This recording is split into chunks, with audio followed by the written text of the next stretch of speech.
नमस्कार दोस्तों, स्वागत है आपका स्टडी फॉर सिविल सर्विसेज में। फ्री वीडियो के लिए चैनल को तुरंत सब्सक्राइब कर लीजिए और नोटिफिकेशन को जरूर ऑन कर लेना।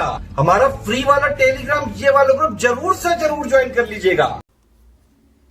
जय हिंद दोस्तों, मैं आशीष गोपाल शर्मा आपका बहुत बहुत स्वागत एवं अभिनंदन करता हूं आपके और हमारे इस YouTube channel Study for Civil Services पर। सीरीज प्रारंभ करने से पहले मैं आपको कुछ बहुत ही महत्वपूर्ण जानकारी देना चाहता हूं जो कि संबंधित है हमारे पेड कोर्सेज के बारे में। यदि आप हमारे पेड कोर्सेज ज्वाइन करना चाहते हैं तो आप नीचे दिए गए इन कॉलिंग नंबर्स पर कॉल करके जानकारी प्राप्त कर सकते हैं। हमारे पेड कोर्सेज यूपीएससी एवं सभी राज्य लोक सेवा आयोगों की परीक्षाओं के लिए आयोजित किए जाते हैं। इसके अलावा यदि आपने अभी तक हमारा टेलीग्राम चैनल ज्वाइन नहीं किया है तो आप प्लीज उसे ज्वाइन करें। उसके लिए आपको सबसे पहले अपने मोबाइल में टेलीग्राम जो ऐप है उसको इंस्टॉल करना होगा।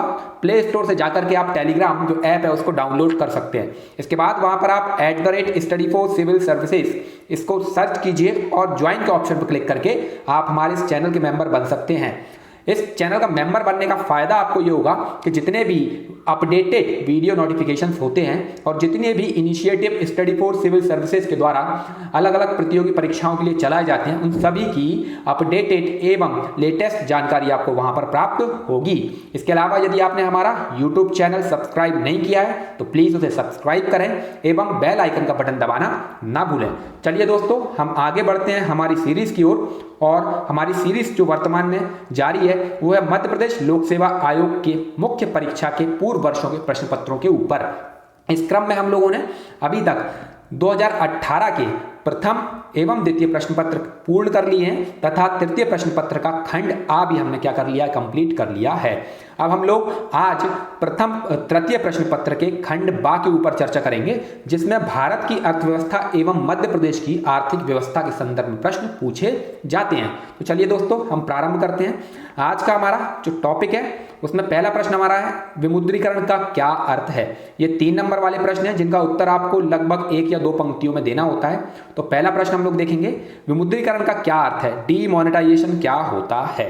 ठीक है, अब देखिए विमुद्रीकरण हम सभी को पता है क्या होता है, अर्थात किसी अर्थव्यवस्था में जो मौद्रिक इकाइयां होती हैं, वैध मौद्रिक इकाई होती है, उसका क्या करना है, उसका वैध दर्जा समाप्त करना। ठीक है, ये क्या कहलाता है, विमुद्रीकरण कहलाता है।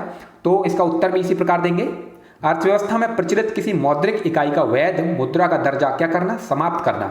जैसे कि भारत में 8 नवंबर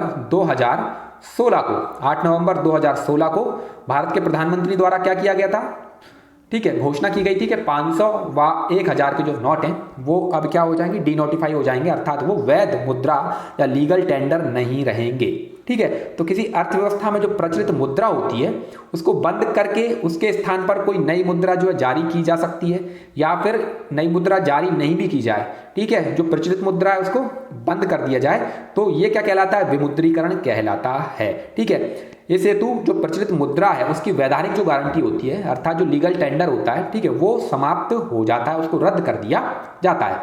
ठीक, अगला प्रश्न हम लोग देखेंगे।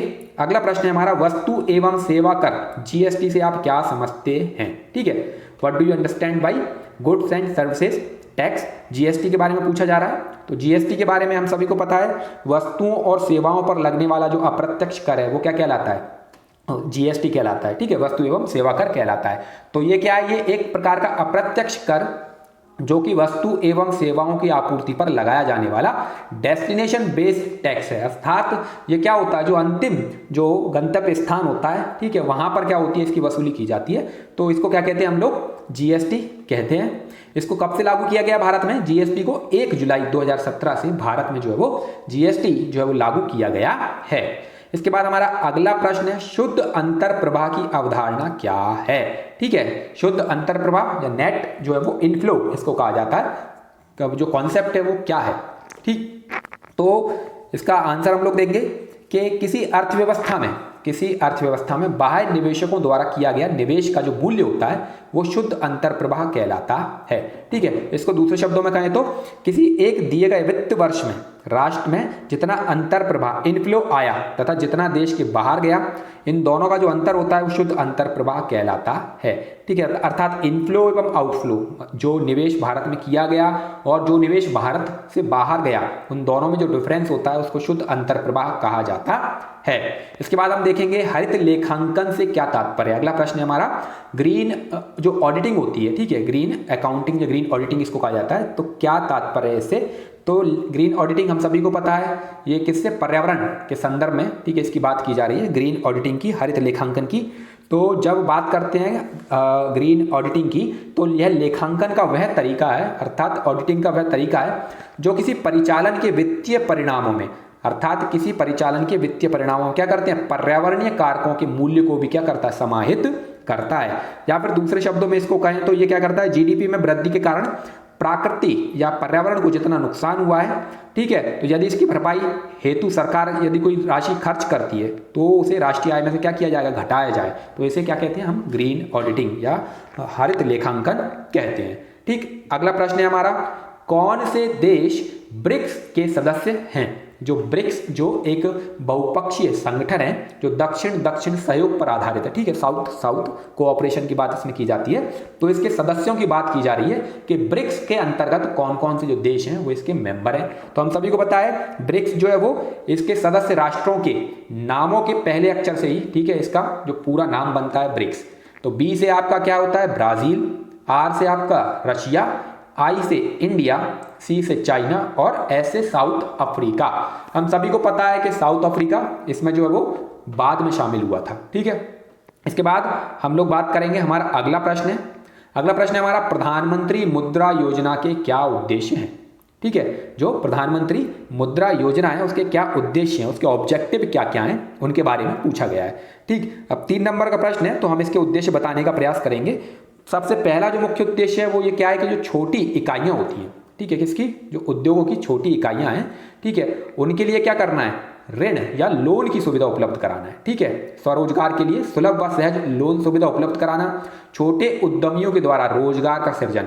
देखिए क्या होगा, इसके द्वारा क्या किया जाएगा, स्वरोजगार को बढ़ावा दिया जाएगा और जो छोटी छोटी इकाइयां होती हैं कम लागत पर उनको वित्तीय सहायता उपलब्ध कराई जाती है। ठीक, उससे क्या होगा, रोजगार को बढ़ावा मिलेगा, स्वरोजगार को बढ़ावा मिलेगा।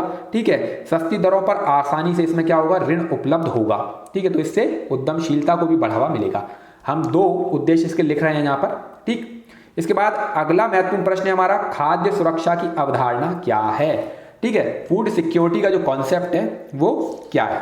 ठीक, तो फूड सिक्योरिटी की जब हम बात करते हैं, खाद्य सुरक्षा की, ठीक है, तो खाद्य सुरक्षा की जब हम बात करते हैं तो इसको हम लोग लिखेंगे कि नागरिकों को, जो नागरिक होते हैं उनको वहनीय मूल्यों पर, नागरिकों को वहनीय मूल्यों पर प्रत्येक समय, नागरिकों को वहनीय मूल्यों पर प्रत्येक समय गुणवत्ता युक्त एवं पौष्टिक खाद्यान्न की उपलब्धता। ठीक है, वहनीय मूल्य से तात्पर्य है कि वो उसको अफोर्ड कर सके। ठीक है, अर्थात मूल्य इतना हो कि वो आम आदमी उसको खरीद सके। तो वहनीय मूल्यों पर प्रत्येक समय मतलब जब भी वो चाहे तब उसको वो उपलब्ध हो, क्या उपलब्ध हो, गुणवत्ता युक्त एवं पौष्टिक खाद्यान्न। ठीक, इसके लिए खाद्य सुरक्षा अधिनियम 2013 जो है वो बनाया गया है भारत सरकार के द्वारा। अगला प्रश्न है हमारा, विकेंद्रीकृत योजना से आप क्या समझते हैं। ठीक है, डिसेंट्रलाइज्ड जो प्लानिंग होती है उससे आप क्या समझते हैं। तो देखिए विकेंद्रीकृत योजना क्या होती है। विकेंद्रीकृत योजना से तात्पर्य है स्थानीय संगठनों, संस्थाओं या नागरिकों के द्वारा स्थानीय स्तर पर आर्थिक नियोजन की नीतियों व कार्यक्रमों का क्या करना, निर्माण, अनुमोदन व उनका क्रियान्वयन। ठीक है, ये किसके अंतर्गत आएगा, ये विकेंद्रीकृत योजना के अंतर्गत आता है।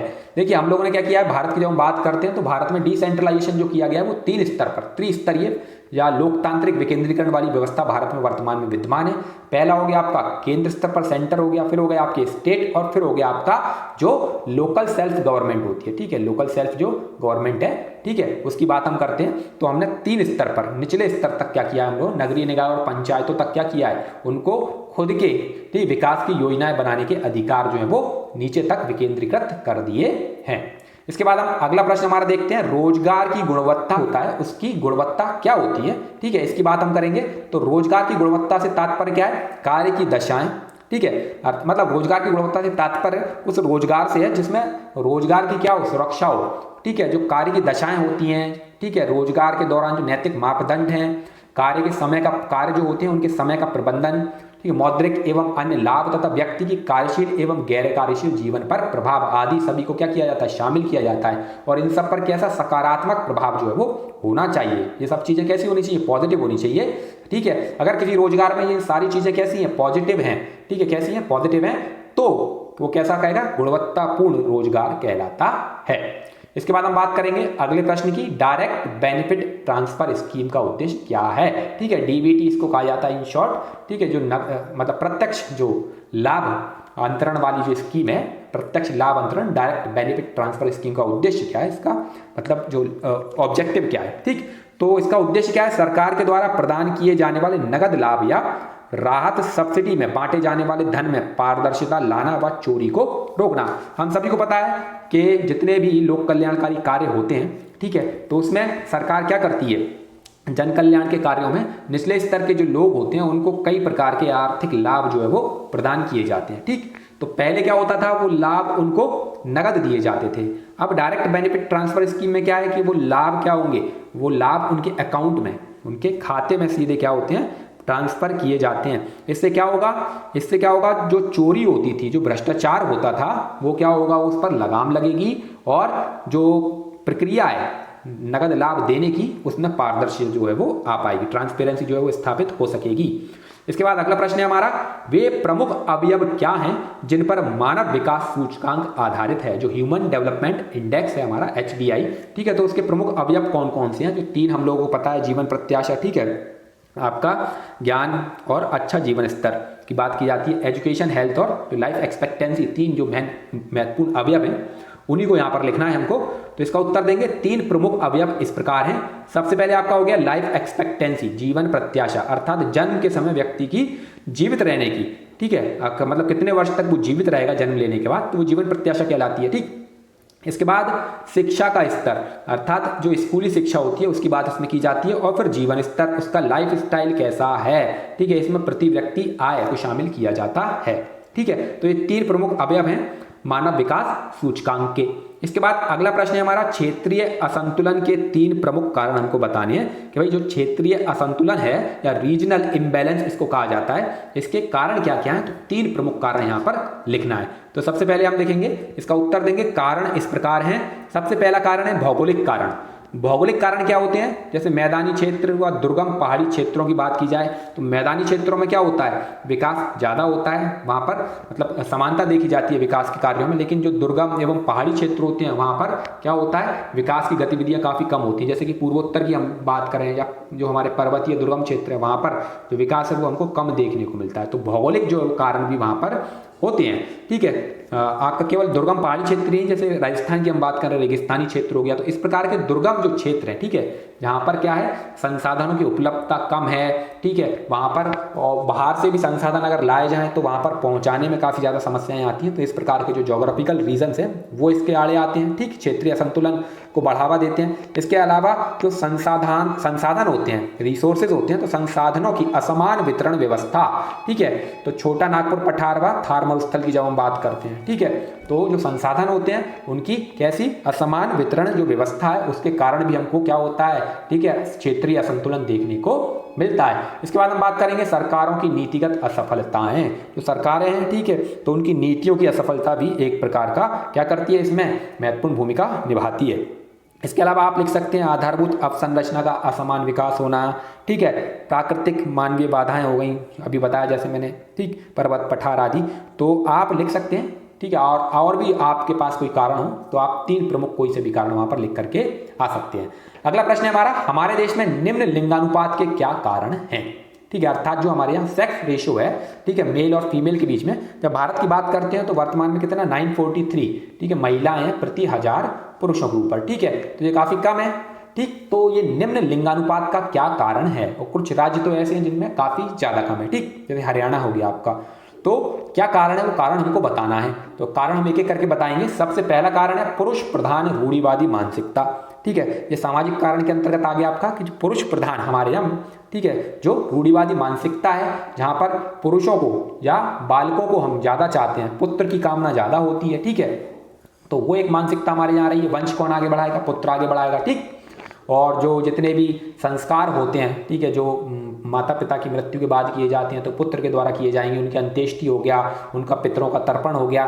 तो ये इस प्रकार की जो पुत्र प्रधान मानसिकता हो गई परिवार को चलाने की, ये सारी चीज़ें कहाँ आती हैं, कहीं ना कहीं इसके लिए जिम्मेदार हैं। इसके अलावा कन्या भ्रूण हत्या एक महत्वपूर्ण कारण है, ठीक है। ये लैंगिक भेदभाव पर व संपत्ति में उत्तराधिकार आदि कारणों से कन्या भ्रूण हत्या हमारे यहाँ कई जो है वो मतलब युगों से देखा जाए तो भारत में प्रचलित रही है प्राचीन काल से ही, ठीक। इसके बाद बालिकाओं को बोझ समझना एवं असम्मानीय मानना, ठीक है। हमारे समाज में ये धारणा प्रचलित है, ठीक है, कि मतलब बालिकाओं को एक बोझ समझा जाता है, वो शादी करनी होगी, उनके दहेज देना होगा, ये कहा जाता है पढ़ लिख कर क्या करेंगी, ठीक है। तो एक नेगेटिव मेंटेलिटी हमारे समाज में जो बनी हुई है। और दूसरा असम्मानीय मानना, ठीक है। अभी भी कई ऐसे ग्रामीण क्षेत्र हैं हमारे भारत में, पिछड़े हुए क्षेत्र हैं, जहाँ पर बच्चियों का पैदा होना कैसा माना जाता है, शोभनीय माना जाता है, ठीक, दहेज व ससुराल आदि के कारण। तो ये सब चीज़ें क्या है, कन्या जो मतलब निम्न लिंगानुपात के प्रमुख कारण विद्यमान है, ठीक। इसके बाद हमारा अगला जो प्रश्न आता है, अगला प्रश्न है हमारा, मध्य प्रदेश में निम्न औद्योगिकरण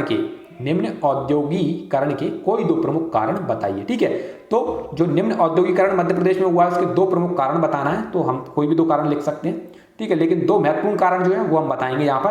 पहला है आपका निम्न अवसंरचनात्मक विकास, जैसे कि सड़कें, परिवहन आदि के लिए जो इंफ्रास्ट्रक्चर जो होना चाहिए किसी भी राज्य में, किसके लिए, उद्योगों के विकास के लिए, उसकी कमी मध्य प्रदेश में प्रारंभ से ही बनी हुई है। इसके अलावा जो रोजगार अनुकूल उद्योगों की मांग के अनुरूप उच्च प्रशिक्षित व कौशल युक्त श्रम के अभाव के कारण भी, ठीक है। अर्थात जो बड़े बड़ी इंडस्ट्रियां यहाँ पर आती हैं, या अपने उद्योग यहाँ पर स्थापित करती हैं, तो उनको यहाँ पर उच्च प्रशिक्षित और कौशल युक्त श्रम जो है वो उपलब्ध नहीं होता है। तो ये भी एक महत्वपूर्ण कारण इसका माना जाता है, ठीक है। इसके अलावा आप लिख सकते हैं जैसे पूंजी निवेश का अभाव है, मध्य प्रदेश की अर्थव्यवस्था है वो कृषि प्रधान अर्थव्यवस्था है, लेकिन चूंकि दो प्रमुख कारण पूछे गए हैं तो दो प्रमुख कारण हम लोगों ने यहाँ पर बता दिए हैं, ठीक है। अब हमारा अगला प्रश्न देखते हैं। ये 3 नंबर वाले प्रश्न हमारे यहाँ पर समाप्त हो गए, ठीक है, जिनका प्रश्न हमको 1 या 2 पंक्तियों में देना था। अब आता है निम्नलिखित प्रश्नों के उत्तर दीजिए, ठीक है, और प्रत्येक प्रश्न का उत्तर लगभग 100 शब्दों में हमको देना होगा, ठीक, और नई व्यवस्था के तहत 50 शब्दों में देना होगा, ठीक है। तो हम उसी हिसाब से इसका उत्तर देने का प्रयास करेंगे। सबसे पहले प्रश्न आता है आपका, भारतीय अर्थव्यवस्था को योजनाबद्ध विकासशील अर्थव्यवस्था क्यों समझा जाता है, ठीक है। इसका विश्लेषण करना है कि जो भारत की अर्थव्यवस्था है उसको एक योजनाबद्ध तरीके से उसका विकास किया गया है, तो योजनाबद्ध विकासशील अर्थव्यवस्था क्यों समझा जाता है ये हमको बताना है।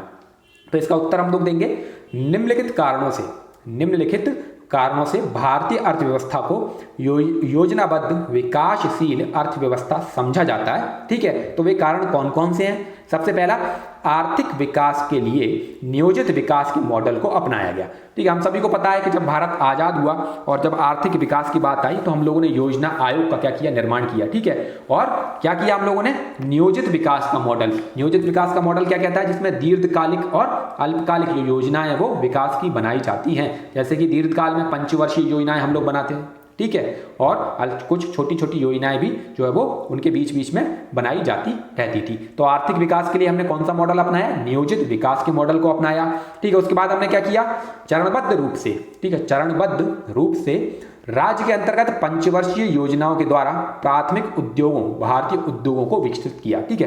देखिए हम लोगों ने सर्वप्रथम क्या किया, पंचवर्षीय योजनाओं की जब हम बात करते हैं तो प्रारंभिक जो पहली, दूसरी या तीसरी पंचवर्षीय योजनाएं हैं उनमें हम लोगों ने भारी उद्योगों पर ज्यादा अधिक बल दिया, ठीक है। भारी उद्योग कैसे थे, प्राइमरी इंडस्ट्री जो क्या करती थी, जो दूसरे उद्योगों की स्थापना में क्या करती है, सहयोग करती थी, ठीक है। अर्थात उनमें ऐसे, ठीक है, जो है वो उपकरण बनाए जाते थे जो अन्य उद्योगों की स्थापना में सहायक होते थे, ठीक है। उनको हैवी इंडस्ट्री कहा जाता है, ठीक।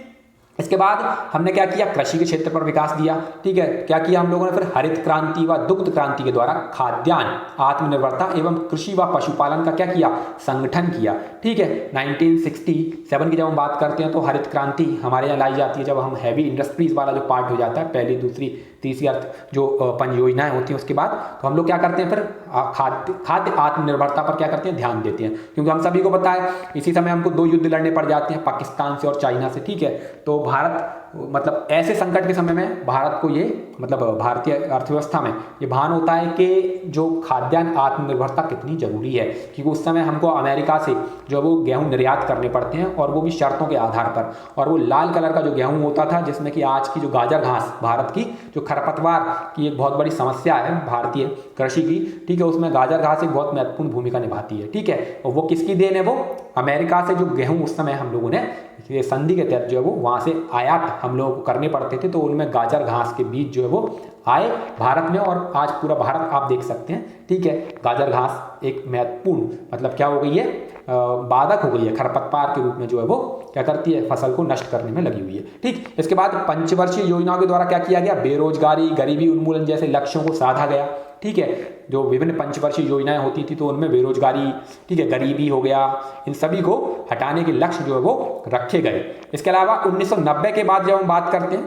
जब आर्थिक उदारीकरण का युग आया भारत में, तो 1990 के बाद हमने क्या किया, उदारीकरण, निजीकरण एवं वैश्वीकरण पर आधारित तीव्र आर्थिक विकास के द्वारा वैश्विक आर्थिक शक्ति के रूप में अपने आप को क्या किया, स्थापित किया। और आज हम सभी को पता है कि भारत विश्व में जो है वो कैसी तीसरी जो है वो अर्थव्यवस्था बन गई है। इसके अलावा विनिमय दर के आधार पर कैसी हो गई है, छठी बड़ी अर्थव्यवस्था है, अर्थात परचेसिंग पावर पैरिटी, क्रय शक्ति क्षमता के आधार पर तीसरी और विनिमय दर के आधार पर छठी बड़ी अर्थव्यवस्था भारत बन चुका है। इसके बाद हम बात करते हैं अगले प्रश्न की, हरित क्रांति व स्वर्ण क्रांति में भेद बताना है हमको, ठीक है। ग्रीन रिवॉल्यूशन और जो आपका स्वर्ण क्रांति है, ठीक है, गोल्ड इसको बोला जाता है, तो सुनहरी जो क्रांति है उसमें अंतर बताना है। तो भाई सबसे पहले हम बताएंगे इसमें हरित क्रांति क्या होती है।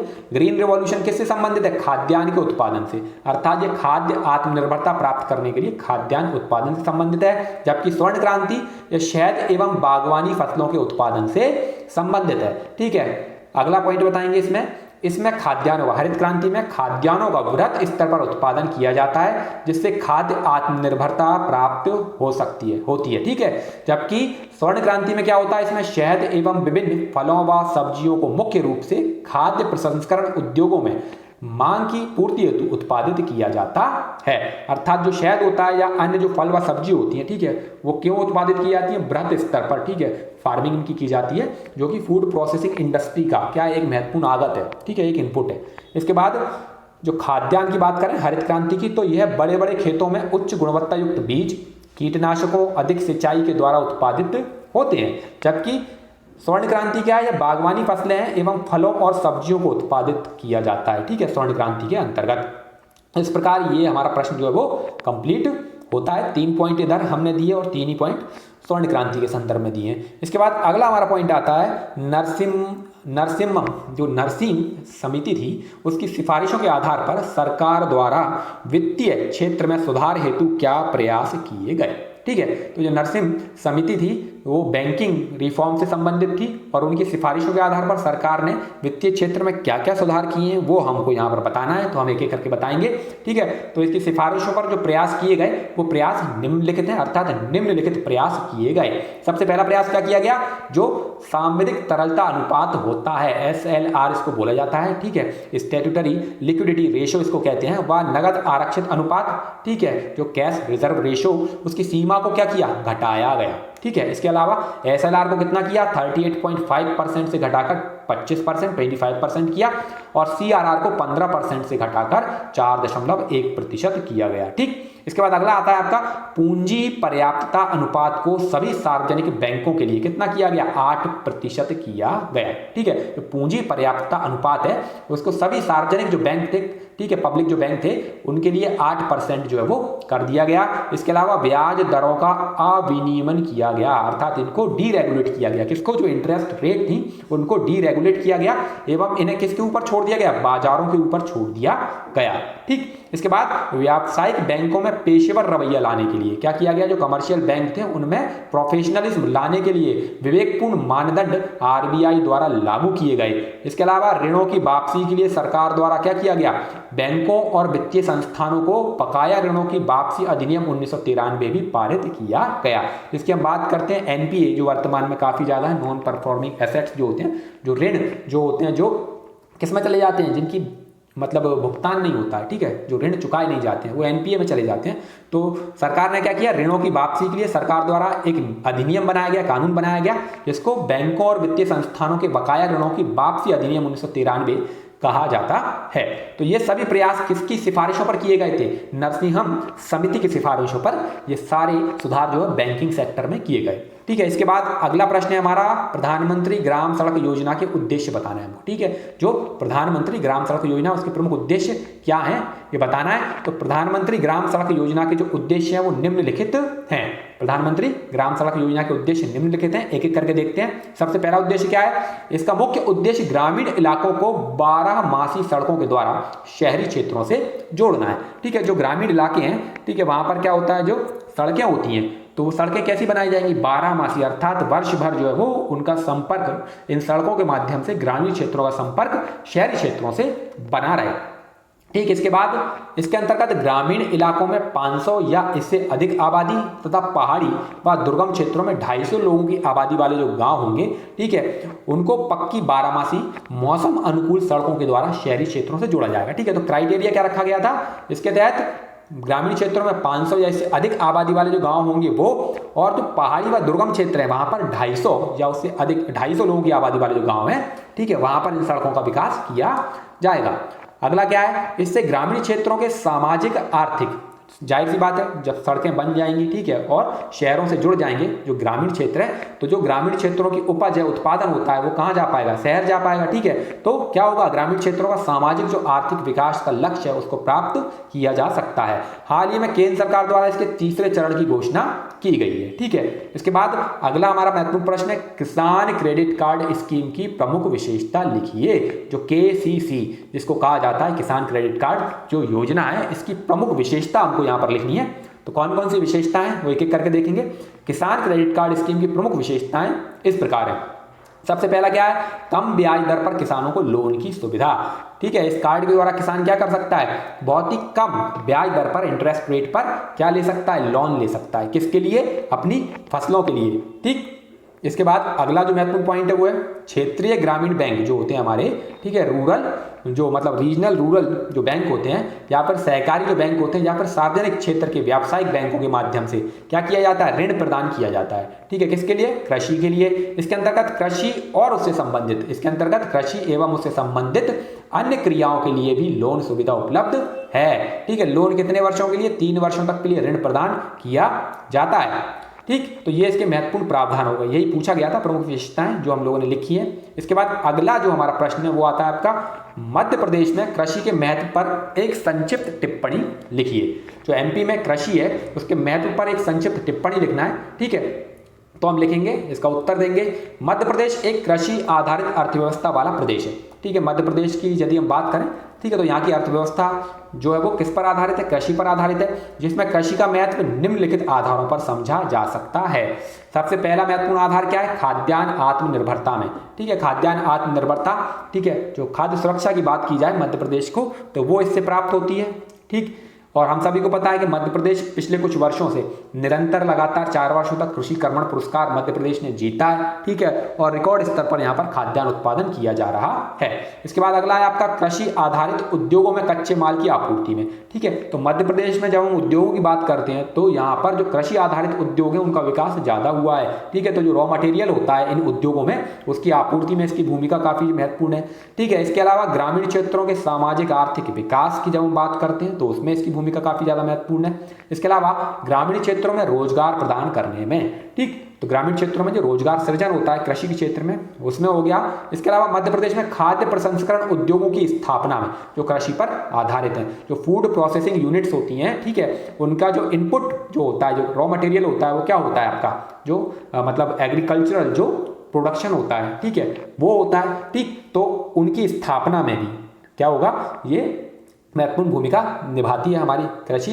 इसके अलावा औद्योगिक उत्पादन में कृषिगत उत्पादों, जो औद्योगिक उत्पादन है उसमें कृषिगत उत्पादों की मांग के द्वारा औद्योगिक विकास में इसकी भूमिका क्या है वो महत्वपूर्ण है। ठीक है, इसके बाद हमारा अगला प्रश्न है, ठीक है, पुरा ये क्या कहता है, पुरा जो मॉडल है, तो पुरा विकास की दिशा में एक नवीन गांधीवादी दृष्टिकोण का भारत जैसे विकासशील देश के लिए विश्लेषण कीजिए। पुरा हम सभी को पता है, ये एपीजे अब्दुल जो कलाम थे हमारे, ठीक है, भारत के राष्ट्रपति थे डॉक्टर अब्दुल कलाम, ठीक है, उन्होंने अपनी एक किताब में क्या किया है, पुरा मॉडल का जिक्र किया है। ठीक, अब पुरा मॉडल क्या है, तो इसका फुल फॉर्म होता है providing urban amenities in rural area, अर्थात ग्रामीण क्षेत्रों में शहरी सुविधाएं क्या करना, प्रदान करना। ठीक है, तो ये एपीजे अब्दुल कलाम ने दिया था। सबसे पहले इसका उत्तर कैसे देंगे हम लोग, देखें। पूरा क्या होता है, provision of urban amenities to rural areas, अर्थात ग्रामीण क्षेत्रों के लिए शहरी सुविधाओं का क्या प्रावधान। तो इससे तात्पर्य शहरी क्षेत्रों की जो सुख सुविधाओं को ग्रामीण क्षेत्रों में ही उपलब्ध कराना। यह ग्रामीण विकास की रणनीति है जो कि पूर्व राष्ट्रपति डॉक्टर कलाम द्वारा दी गई थी। अब बात करेंगे इसका मुख्य उद्देश्य क्या है, तो इसका जो मुख्य उद्देश्य है वो है शहरी अवसंरचना एवं सेवाओं को ग्रामीण क्षेत्रों में उपलब्ध कराकर शहरों के बाहर आर्थिक अवसरों का क्या करना, सृजन करना। ठीक है, हम सभी को पता है कि शहरीकरण क्यों बढ़ रहा है, क्योंकि वहां पर ज्यादा से ज्यादा लोग जो है वो रोजगार की तलाश में जाते हैं। ठीक है, तो यदि पूरा जो मॉडल है वो क्या करेगा, वो जो शहरी इंफ्रास्ट्रक्चर है, ठीक है, अर्बन जो इंफ्रास्ट्रक्चर हो गया और जो अर्बन सर्विसेज हो गई, उनको कहां उपलब्ध कराएगा, शहरी क्षेत्रों की जगह ग्रामीण क्षेत्रों में उनको उपलब्ध कराया जाएगा। और शहरों के बाहर जो आर्थिक अवसर जो है वो उससे क्या होंगे, वो बढ़ेंगे। ग्रामीण क्षेत्रों में क्या होंगे, रोजगार के अवसर बढ़ेंगे। ठीक है, अब कैसे जो होता है, ठीक है, तो इसके लिए हमको जो भौतिक संपर्क अर्थात रोड द्वारा प्लस इलेक्ट्रॉनिक संपर्क संचार नेटवर्क प्लस ज्ञान संपर्क, ज्ञान से तात्पर्य जो प्रोफेशनल होते हैं और जो टेक्निकल इंस्टीट्यूट्स होते हैं, ठीक है, उनके द्वारा क्या होगा, एकीकृत आर्थिक संपर्क जो होगा वो उत्पन्न किया जाएगा। तो ये एक प्रोसेस है जिसके माध्यम से क्या किया जा सकता है, रोड अर्थात अवसंरचना हो गई, ठीक है, कम्युनिकेशन नेटवर्क हो गया आपका, और प्रोफेशनल और टेक्निकल जो नॉलेज है वो अगर दे दी जाए ग्रामीण क्षेत्रों में ही, तो वहां पर भी क्या किया जा सकता है, वहां पर भी जो रोजगार के जो अवसर है, ठीक है, जो सुख सुविधाएं शहरी क्षेत्रों में वो ग्रामीण क्षेत्रों में उपलब्ध कराई जा सकती हैं। ठीक है, अब देखिए इसमें कंक्लूड करेंगे, इस ग्राम स्तर पर इससे क्या होगा, ग्राम स्तर पर रोजगार का सृजन होगा, ग्राम क्या बनेंगे, आत्मनिर्भर बनेंगे, शहरों में भीड़ कम होगी एवं निचले स्तर से आर्थिक विकास की प्रक्रिया में मांग में वृद्धि के कारण आर्थिक उत्पादन में तेजी आएगी तथा आर्थिक विकास सुदृढ़ होगा। कुल मिला के बात यह है कि जो ग्रास रूट लेवल से क्या होगा, ग्रामीण क्षेत्रों से डिमांड जो है वो बढ़ेगी। ठीक है, और बढ़ेगी तो फिर इकोनॉमिक जो है वो डेवलपमेंट है वो कैसा होगा, वो ज्यादा बेहतर होगा। ठीक, इसके बाद वर्तमान में श्यामा प्रसाद मुखर्जी रूबर्ग जो मिशन है, श्यामा प्रसाद मुखर्जी रूबर्ग मिशन के रूप में यह जारी है। अगला क्वेश्चन हमारा शेयर बाजार, ठीक है, जो शेयर मार्केट है उसके कार्यों को समझाइए। अब शेयर मार्केट हम सभी को पता है, इसके जो पूंजी बाजार इसको कहा जाता है, कैपिटल मार्केट भी कहते हैं। ठीक है, तो इसके कार्य समझाने हैं, तो क्या क्या कार्य हैं, तो शेयर बाजार निम्नलिखित कार्य करता है।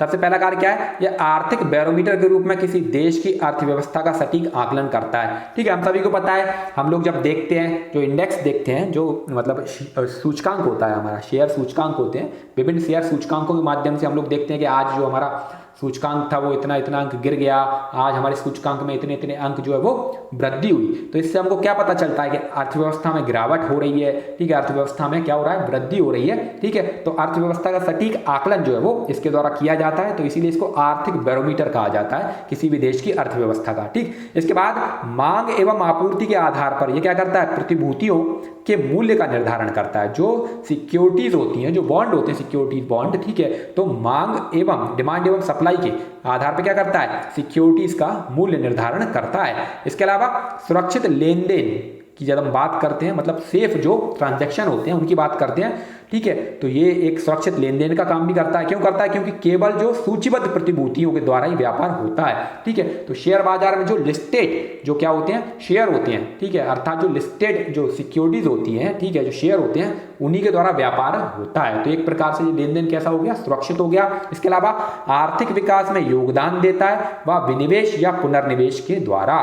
ठीक है, इसके बाद इसके अन्य कार्य कौन कौन से हैं, तरलता बनाए रखना, ये क्या करता है, लिक्विडिटी जो है वो किसी इकोनॉमी में बनाए रखता है, बचत एवं निवेश की आदत को बढ़ावा देता है। ठीक है, इसके अलावा एक समान राय या सलाह देना, अर्थात ये क्या करता है, सभी को एक समान राय देता है और सभी को एक समान सलाह देता है। इसके अलावा पूंजी का सही आवंटन भी ये करता है। ठीक है, तो ये हो गया हमारा क्या, शेयर मार्केट की बात यहाँ पर की जा रही थी, तो ये शेयर मार्केट हो गया। ठीक है, इसके बाद हमारा अगला क्वेश्चन है अगला क्वेश्चन क्या कहता है, भारत में आय वितरण में असमानताओं को दूर करने के लिए सरकार द्वारा किए गए उपायों को समझाइए। भारत में हम सभी को पता है आय में काफी ज्यादा असमानता है, ठीक है। कुछ मुट्ठी भर लोगों के पास जो है वो इनकम जो है उनकी बहुत ज़्यादा है, ठीक है, अर्थात जो आर्थिक संसाधन है उनके हाथ में है। और एक मास लेवल पे यदि हम बात करें पॉपुलेशन की भारत की, तो वो निम्न आय पर क्या करती है, अपना जीवन यापन करती है। तो ये जो आर्थिक असमानता है आय के आधार पर, ठीक है, आय के वितरण में, उसको दूर करने के लिए क्या प्रयास सरकार के द्वारा किए गए हैं, ठीक है, या किए जाने चाहिए, उन उपायों को हमको समझाना है। तो सरकार द्वारा किए गए उपाय निम्नलिखित हैं, ठीक है। अब ये उपाय क्या क्या है, सबसे पहले न्यूनतम मजदूरी के निर्धारण के लिए सरकार ने क्या किया, न्यूनतम मजदूरी अधिनियम 1948 जो है वो बनाया गया, ठीक है। इसके मतलब कि इसमें क्या किया गया, मिनिमम वेजेस जो होते हैं, न्यूनतम मजदूरी जो है वो निर्धारित की गई है किसी भी कार्य के लिए, ठीक। इसके बाद समग्र सामाजिक सुरक्षा योजनाओं के द्वारा प्रत्येक नागरिक को न्यूनतम आर्थिक कल्याण सुनिश्चित किया गया है, ठीक है। तो भारत में जो सोशल सिक्योरिटी की जो हम बात करते हैं, जिसके द्वारा सामाजिक न्याय जो है वो स्थापित किया जाता है, तो एक न्यूनतम आर्थिक कल्याण जो है वो प्रत्येक नागरिक को सुनिश्चित करने का प्रयास इसके द्वारा सामाजिक जो सुरक्षा की योजनाएं होती हैं उनके द्वारा किया गया है। जैसे कि मुफ्त शिक्षा हो गया, मुफ्त इलाज हो गया, अभी हाल ही में PM जन आरोग्य योजना लागू की गई है, प्रसूति सहायता, वृद्धावस्था पेंशन योजना, बेरोजगारी भत्ता आदि, ठीक है। तो इससे क्या होता है, इससे लोग जो है वो मतलब उनको आर्थिक कल्याण जो है वो सुनिश्चित होता है और जो आय की असमानता है वो कम होती है। इसके अलावा अनुच्छेद 16 के अंतर्गत अवसरों की समानता के द्वारा भारतीय संविधान के अंतर्गत आर्टिकल 16 में सभी को समान अवसरों की बात की गई है, ठीक। इसके अलावा प्रगतिशील कराधान अर्थात अमीरों पर उच्च कर, ठीक है, और जो निम्न आय वर्ग हैं उन पर अलग अलग तरीके के जो कर वो लगाए जाते हैं। इसको प्रोग्रेसिव क्या बोलते हैं, टैक्सेशन बोला जाता है, ठीक है। जिसमें आय अधिक है तो उनसे अधिक आय मतलब टैक्स लिया जाता है, और जिनकी आय कम है उनसे उतना ही टैक्स लिया जाता है आय के अनुसार, ठीक है।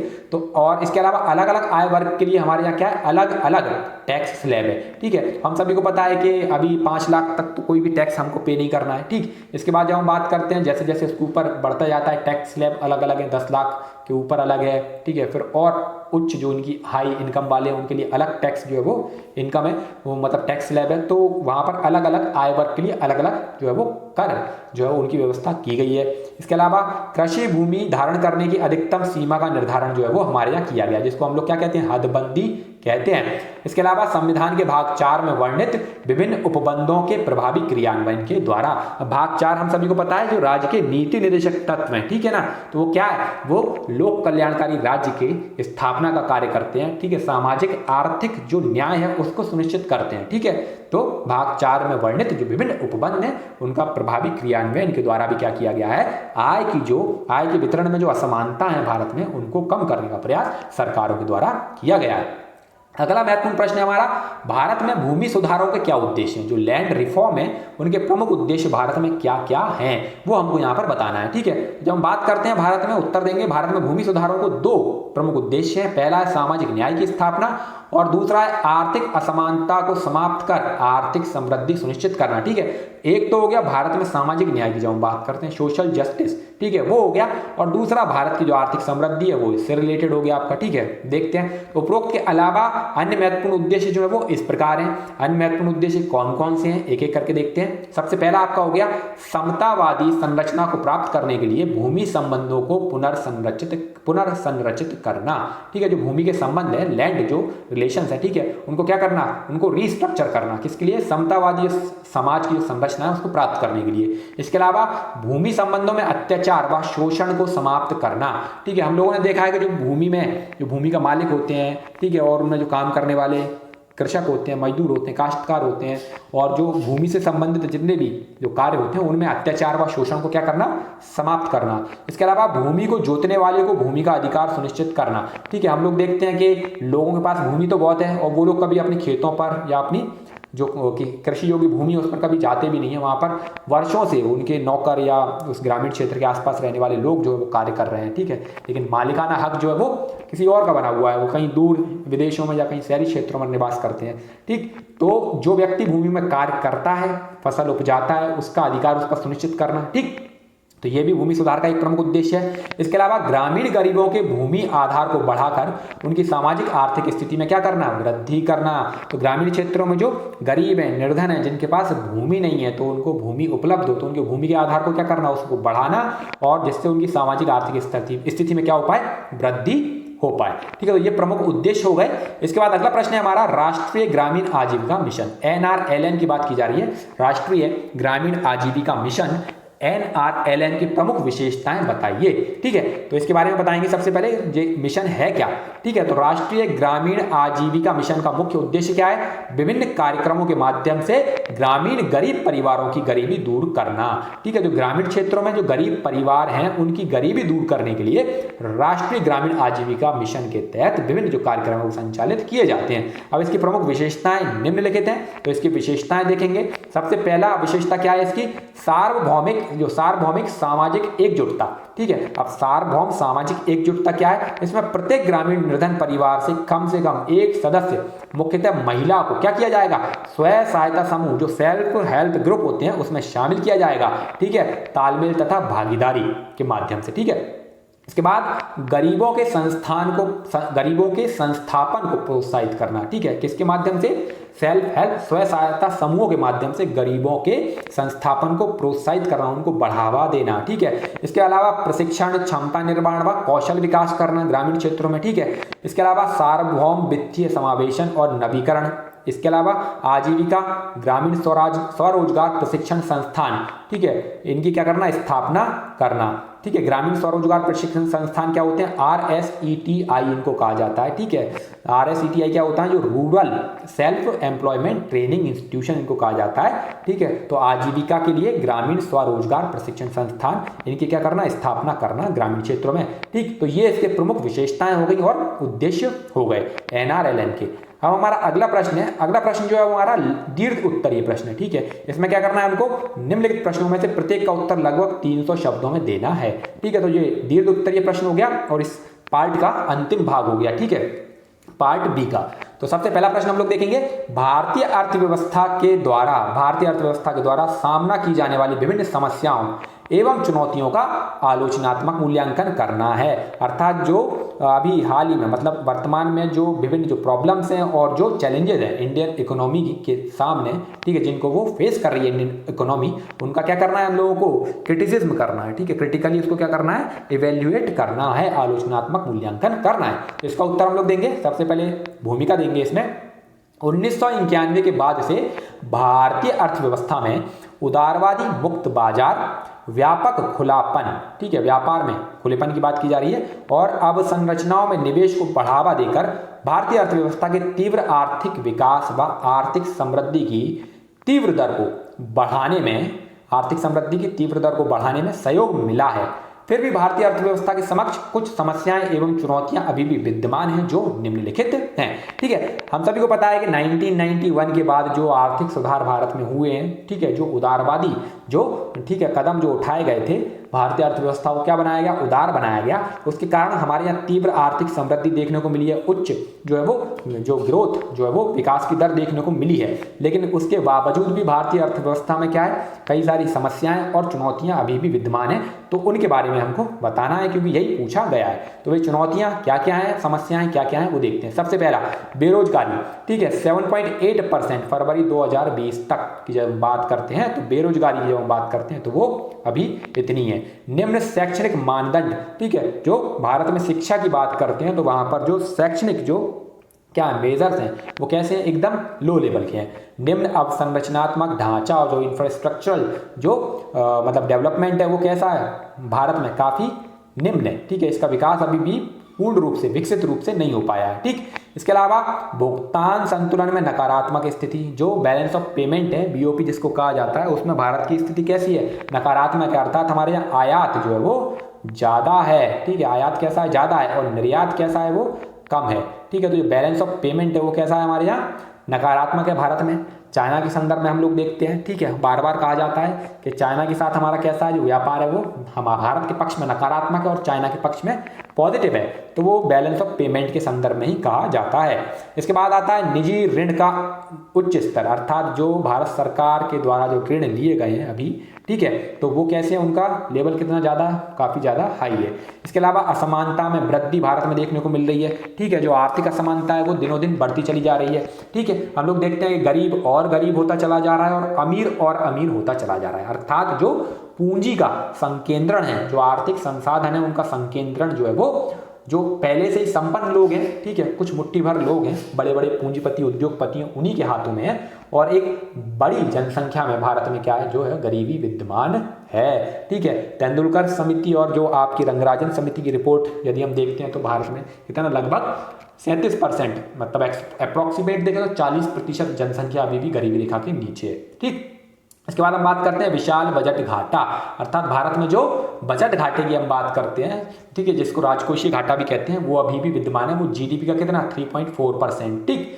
इसके बाद कठोर श्रम कानून, ठीक है, हमारे यहाँ कठोर जो लेबर लॉ है वो कैसे है, काफ़ी ज़्यादा हार्ड है। तो इसके कारण क्या होता है हमारे यहाँ, ठीक, भारत में क्या होता है, जो मतलब फॉरेन इन्वेस्टमेंट भी होता है, ठीक है, तो वो लेबर लॉस की वजह से भी क्या होते हैं, भारत में अपना इन्वेस्ट करने से या इंडस्ट्रियल जो यूनिट्स हैं वो लगाने से कतराते हैं। इसके अलावा अनुत्पादक कृषि व्यवस्था, ठीक है, जो कृषि व्यवस्था है, ठीक है, वो कैसी है, अनुत्पादक है, उसकी प्रोडक्टिविटी हमारे यहाँ पर एग्रीकल्चर सेक्टर की काफ़ी कम है। ठीक है, जीडीपी में इसका योगदान 17 से 18% है। ठीक है, लेकिन यदि रोजगार की बात की जाए तो भारत की 50% से अधिक जनसंख्या अभी भी रोजगार की यदि हम बात करते हैं तो कृषि क्षेत्र पर क्या है, निर्भर है। ठीक है, तो डिपेंडेंसी एग्रीकल्चर पर ज़्यादा है। ठीक है, वहाँ पर क्या लोग ज़्यादा लगे हुए काम में, लेकिन जीडीपी में उसका योगदान कितना हो रहा है, 17 से 18%।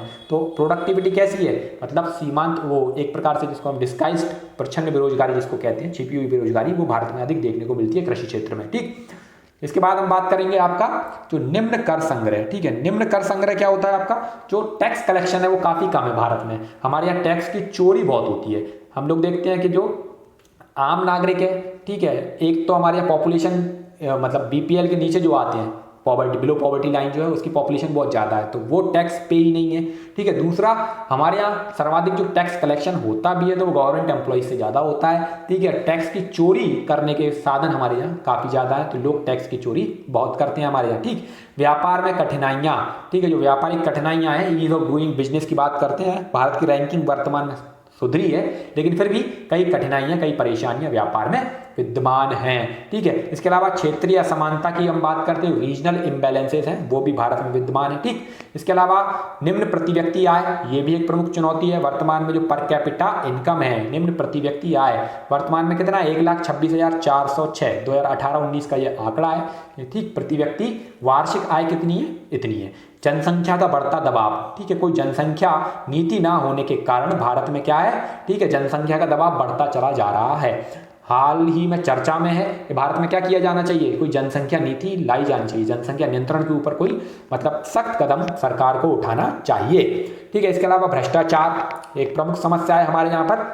इसके अलावा निम्न तकनीकी विकास, आज भी हम लोग देखते हैं कि जो टेक्निकल जो एस्पेक्ट्स हैं उन मामलों में हम काफ़ी ज़्यादा पीछे हैं। ठीक है, उनको इतना ईजिली हम लोग अपनाते नहीं हैं। ठीक है, जो इनोवेशन नवाचार जो होता है, ठीक है, जो तकनीकी जो आविष्कार होते हैं उनको इतना जल्दी भारत में लोग क्या नहीं करते, उनको ग्रहण नहीं करते हैं। ठीक है, तो एक निम्न टेक्निकल जो डेवलपमेंट है, लो टेक्निकल डेवलपमेंट, वो भी एक कारण है। इसके अलावा केंद्र व राज्यों के मध्य वित्तीय संसाधनों एवं संबंधों के कारण सामंजस्य व सहयोग की कमी।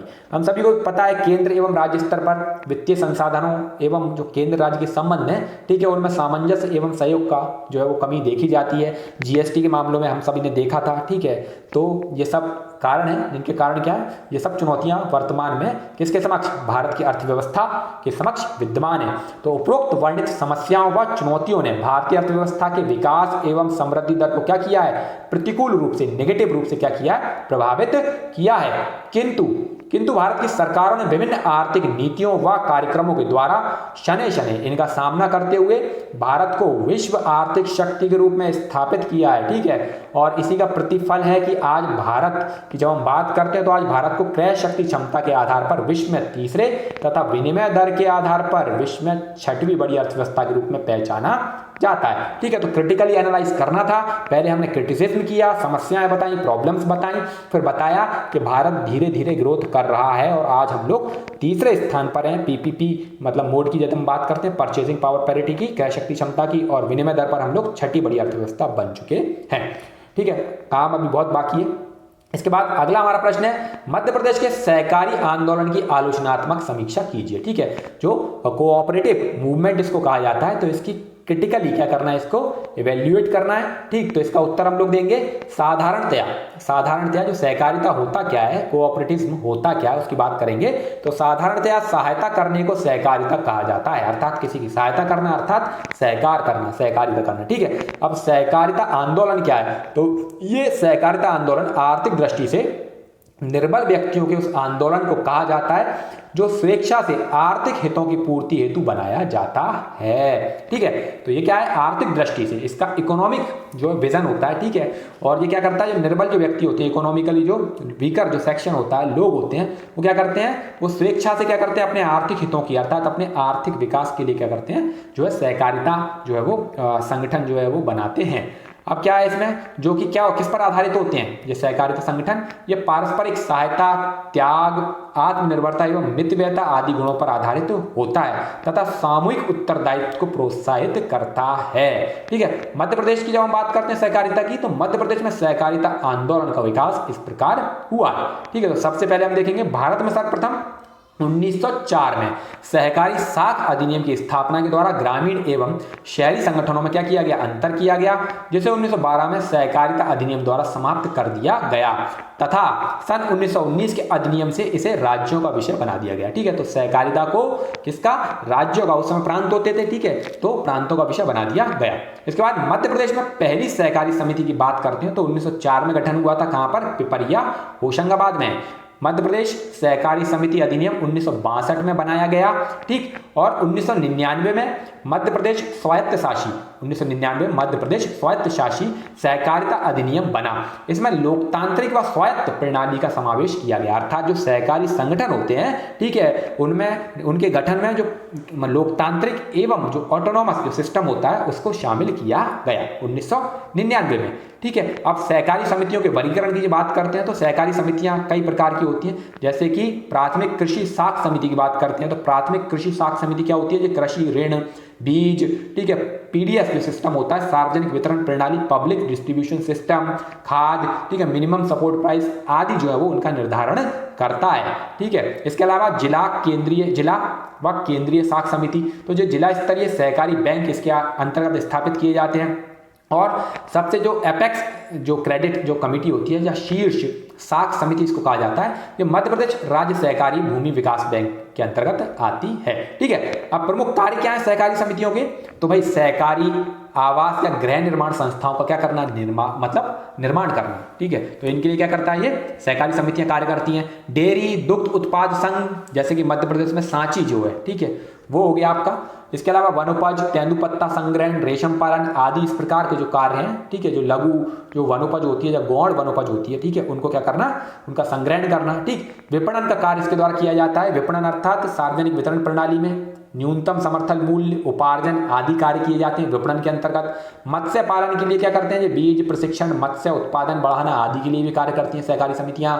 ठीक है, हस्तकला उद्योग, जो ग्रामीण क्षेत्रों में जो हैंडलूम उद्योग होता है, हथकरघा उद्योग, हस्तकला उद्योग को साख अर्थात क्रेडिट ऋण उपलब्ध कराना व प्रशिक्षण उपलब्ध कराना। इसके अलावा खाद्यान्न भंडार की सुविधा, वेयर हाउसेज होते हैं इनके, ठीक है, जहां पर ये क्या करते हैं, खाद्यान्न के जो भंडार है सुरक्षित रखते हैं।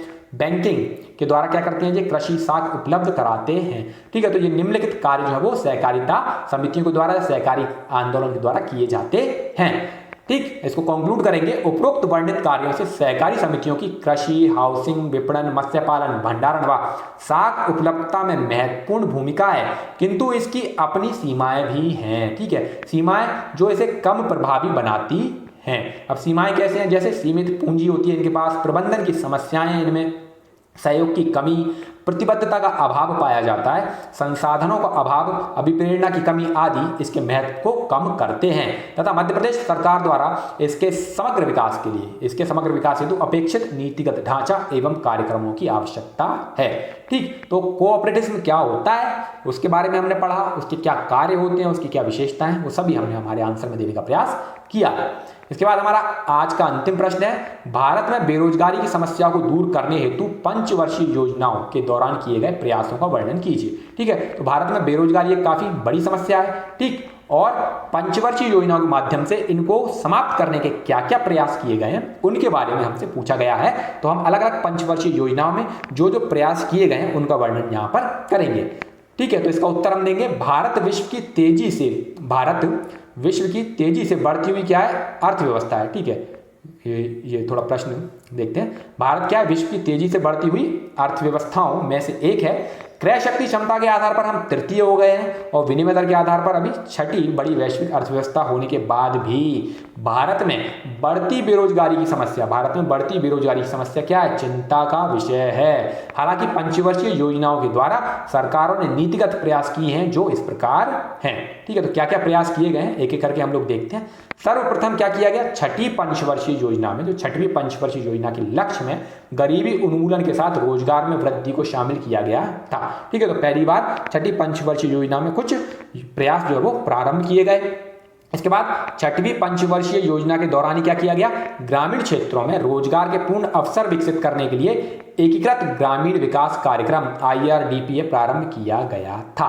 ठीक, इसके बाद हम बात करेंगे ट्राइसेम जो 1979 में लाया गया था। ठीक है, ग्रामीण युवाओं को स्वरोजगार हेतु प्रशिक्षण जो है वो देने की बात इसके अंतर्गत की गई थी, ट्राइसेम के अंतर्गत। ठीक, इसके बाद जवाहर रोजगार योजना ये लागू की गई थी 1989 में। जवाहर रोजगार योजना JRY इसको कहा जाता है, इन शॉर्ट जवाहर रोजगार योजना JRY 1989 में लाई गई थी। कौन सी योजना में, सातवीं पंचवर्षीय योजना के दौरान लाई गई थी। ठीक, रोजगार के लिए। इसके बाद प्रधानमंत्री रोजगार योजना लाई गई थी 1993 में, आठवीं पंचवर्षीय योजना के दौरान। ठीक, ये भी रोजगार से संबंधित थी। स्वर्ण जयंती शहरी रोजगार योजना, शहरी क्षेत्रों में जो युवा थे उनको रोजगार देने के लिए 1997 में स्वर्ण जयंती शहरी रोजगार योजना 1997 में नवी पंचवर्षीय योजना के अंतर्गत लाई गई। इसके अलावा 2006 की जब हम बात करते हैं तो महात्मा गांधी राष्ट्रीय ग्रामीण रोजगार गारंटी योजना 2006 में 10वीं पंचवर्षीय योजना में लाई गई थी। ये बहुत ही महत्वपूर्ण प्रयास था जिसके तहत ग्रामीण क्षेत्रों में क्या हुआ, सामाजिक आर्थिक विकास हमको देखने को मिला। ठीक है, और स्थानीय स्तर पर क्या हुआ, लोगों को ग्रामीण क्षेत्रों में रोजगार के अवसर उपलब्ध हुए। ठीक है, इसके बाद अगला प्रयास क्या किया गया, प्रधानमंत्री कौशल विकास योजना, ये 2015 में लाया गया। इस समय 12वीं पंचवर्षीय योजना जो है वो संचालित हो रही थी। ठीक है, इसके बाद स्टार्टअप इंडिया 2016 में लाया गया, स्टैंड अप इंडिया ये भी 2016 में लाए गए। ठीक है, मुद्रा योजना, ये सभी कार्यक्रम किसके हैं, रोजगार सृजन से संबंधित हैं जो सरकारों के द्वारा विभिन्न पंचवर्षीय योजनाओं के दौरान लाए गए थे। ठीक है, इसके बाद हम बात करेंगे, इसको कंक्लूड करेंगे इस प्रकार उपरोक्त वर्णित प्रयासों से। ठीक है, जो ऊपर प्रयास किए गए विभिन्न पंचवर्षीय योजनाओं में, तो इन प्रयासों के द्वारा सरकार ने विभिन्न पंचवर्षीय योजनाओं के दौरान ग्रामीण एवं शहरी बेरोजगारी की समस्या को पहचाना एवं उनके लिए यथोचित नीतिगत प्रयास भी किए। फिर भी अभी भी बेरोजगारी की समस्या को दूर करने के लिए प्रयास अपेक्षित हैं, जिसमें निजी क्षेत्रों में रोजगार सृजन पर विशेष बल देकर इस समस्या को कम किया जा सकता है। ठीक है, तो इस प्रकार हमारा ये जो पार्ट बी है, ठीक है, 2018 की मुख्य परीक्षा के तीसरे प्रश्न पत्र का खंडवा यहाँ पर समाप्त होता है। ठीक है, अब हम 2018 का अगला प्रश्न पत्र करेंगे जो कि एथिक्स पर आधारित है, नैतिकता पर आधारित है। ठीक है, नीति शास्त्र के अंतर्गत आता है, उसकी चर्चा करेंगे अगले वीडियो में। तब तक के लिए जय हिंद, जय भारत।